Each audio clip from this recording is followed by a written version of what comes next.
Today we're talking to Albans City manager Ian Allinson after the Saints have had a thrilling 2-2 draw with National League South leaders Maidenhead United at Clarence Park in front of another crowd of over 1,100. I don't know where to start with this one, Ian. Should we start with the three debutants? Should we start with the 6 changes you made from a New Year's Day match? Or should we start from a thrilling comeback to get a 2-2 draw from 2 down? If we start, as we said before, the performances over the last couple of weeks haven't been good enough. I felt we let ourselves down, especially in the two Oxford City games, and we needed to do something about it, which is what we've done during the week. I feel the 3 players we've brought in are all 3 quality players. They're going to improve us as a team and as a squad, and we've just got to try and get Jack and Charlie up to match fitness as quick as we can, and that was the thing of throwing them in today was that we've got to try and get them, as I say, up to match fitness as quick as we can. We threw them in. Obviously, once they get a little bit tired, then we can make the changes, bring some fresh legs on. Having Scotty Thomas back, I think, makes a massive difference to us. And overall, it was a thrilling game, and you've got to give them a bit of credit for where they are in the league. They're there for a reason. They took their chances very well, and James Russell's made 2 fantastic saves just after they went 2-0 up.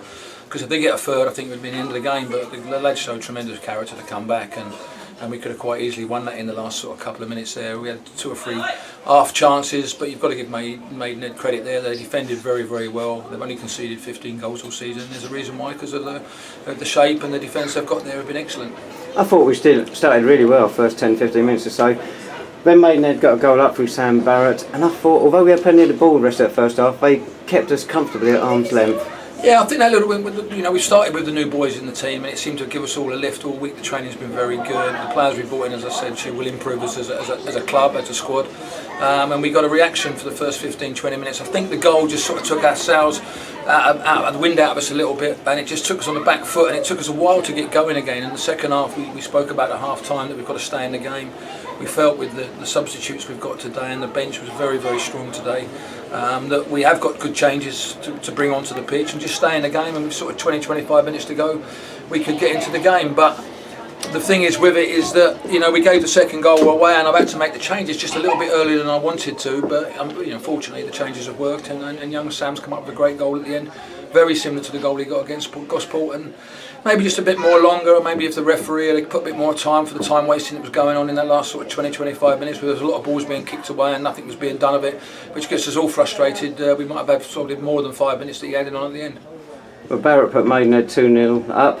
Then they had a third goal disallowed, and at that time it did look like backs to the wall with us. But your bench was amazing there. You've talked about substitution already, but you had 5 attacking options on there. Yeah, which is great, which is what we've worked for. Obviously bringing in the forwards we bring in, we've managed to replace Junior with obviously Charlie Walker.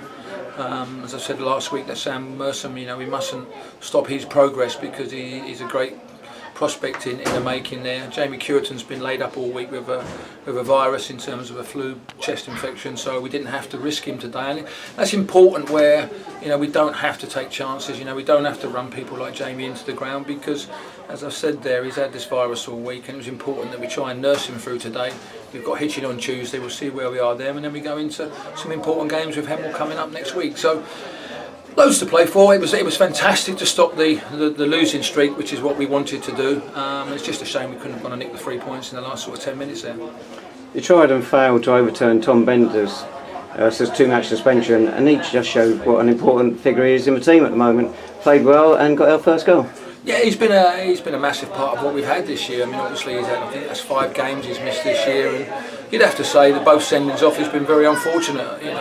It's a missed-time challenge at Ebbsfleet, but it was never a red card. The handball, it's very difficult for somebody to get out of the way from 2 yards, and that was my argument. If he sticks it and flicks it over the bar or stops a goal-scoring opportunity, then you say, yeah, that's a red card, but they got the penalty.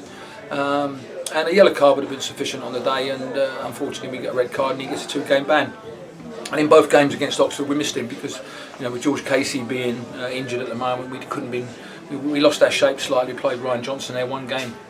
We played Andrew there last week, and it's not fair on Andrew that he comes in after being out in the cold for sort of 7 or 8 weeks, and we have to throw him straight in at left back. But unfortunately that's the reasons why the squad wasn't big enough, wasn't strong enough, and now we've actually got them 3 bodies in. We've got to go and make sure that we set this down now. We've got 18 games to go. We know what we've got to do. It's very similar to where we was last season when we came in, when we had less than 18. We had 14 games to go, I think, last year, knowing that we had to probably go and win 8 of our last 12 games, which we did.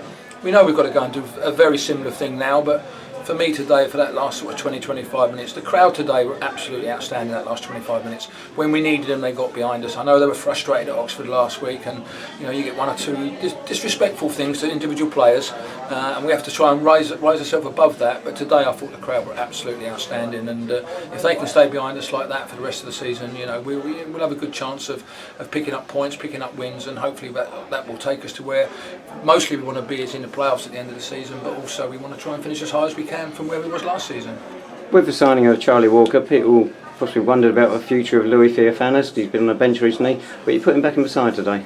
Yeah, as I said to you, I didn't think we was getting the work rate from Theo over the last couple of games, and I felt by dropping him out might get a reaction, and today I thought we got a reaction back in the side. So he worked extremely hard, and it also allowed us, as I said there, to give Jamie a rest during the illness he's had this week. So with the forwards we've got, we can rotate all the time. I mean, just say Sam Merson, we've been nursing him really over the last 3 or 4 weeks with an ankle injury. So it was great for him to come back and get his goal, and it gave the whole crowd, the whole ground a real massive lift. And you think there were 5 minutes to go. It's just unfortunate there we get a corner, it's laid back out to Sean. We're going to put the ball in the box again, and the referee blows for full time, which is after about 3.5 minutes rather than 5 minutes. So they're all the things that frustrate me, but unfortunately I'm not allowed to say too much about that because I'll get in trouble with the FA for criticising referees. But some of the things that happened today just wasn't quite good enough for me. Games don't get any easier. Next week, another big local derby. Once we get Hitchin out away in the Hart Senior, away to Hemel Town. Well, yeah, I mean, this is what we wanted, and this is why we've set our stall up to be where we are. But the players, I felt, in terms of the focus of where we are in the league, is that you have to understand, and this is where Manchester United was so great under Sir Alex Ferguson, is that every game for them was a cup final, and every game for them they had to raise their levels above every team that wants to beat them. It's no good us raising our levels here against Maidenhead today and not turn up. When we play the Oxford Cities, and that's not being disrespectful to Oxford, but our work ethic, the way we went about our business wasn't good enough that day, and we were second best all over the park. And full credit to Oxford City, but I know we were better than that performance that day, and obviously the changes we've made now, hopefully it's going to be what we require. I think we brought 3 really quality players into the setup. I think with Tom Garden, we've got a 21-year-old who's a fantastic prospect, and being a local boy is fantastic for this football club. And Charlie Walker, I know through my time at Borehamwood, we had him there for a couple of months at the end of the season when we got promotion. And Jack Saville, he's a player that's won the conference with Barnet. So we've got to get them 2 up as quickly as possible. I mean, Tom's played nearly every game this season for Dartford. So I think 3 great additions to the squad. What we've got there, we've got Tom Bender back now. We've got Sean Lucian back now. We've got Sam Merson back to where we hopefully he's going to be. His ankle's a lot better now. So we've managed to cover the junior race loss, but now we've got to obviously go on and try and push on in terms of where we want to try and finish as high as we can at the end of the season. If that means we can get into the playoffs, then we've got to be consistent. We've got a good run together. We've got to stop conceding sloppy goals, which has happened really over the last 4 games, because they're not great goals. Sometimes we just ball watch at times, and then we've got to make sure we score goals the other end. And full credit to Maidenhead, because a lot of teams would have crumbled in that last 20 minutes. And we've seen that already this season. When we get going down the slope with the crowd behind us and the long throws coming in and the free kicks are coming in and we put bodies in the box, teams struggle to defend against us. And full credit to Maidenhead today, because they stood nice and strong and firm, and they got obviously the point at the end, which they probably would have taken before the game. I believe there's been a suggestion from the Maidenhead bench that we are throwing the money around. I don't think it's meant kindly either. How do you react to that? Well, they don't know what my budget is, and I don't really want to know what their budget is, but I know certainly some of the players that they've brought in from the conference that they really should concentrate on their own business and let us run our own business. I've been given a budget by the owners.